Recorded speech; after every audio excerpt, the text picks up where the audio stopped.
ভালোবাসার সম্পর্কের মধ্যে সবচাইতে প্রবলেম কোথায় এসে থাকে বলো তো?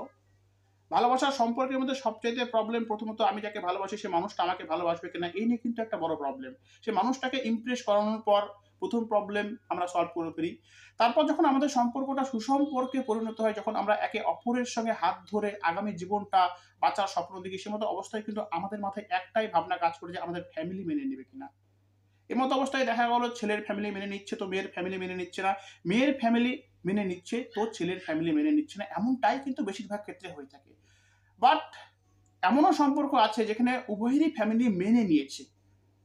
১ম এ একটু প্রবলেম করছিল, তারপর মেনে নিয়েছে। এবারে মেনে নেওয়ার পরে যদি তাদের বিয়ে দিয়ে দেয় তবে তো মিটে গেল। কেননা বিয়ের পরে যে সমস্যাগুলো হয়ে থাকে সে সমস্যাগুলো কিন্তু আলাদা প্রকৃতির হয়ে থাকে এবং সেখানে কিন্তু কেউ কাউকে ছেড়ে চলে যাবে, ব্রেকআপ এই বিষয়টা খুবই কম হয়। যখন অতিরিক্ত প্রবলেম হয়ে যায় তখনই কিন্তু ডিভোর্সের বিষয়টা এসে।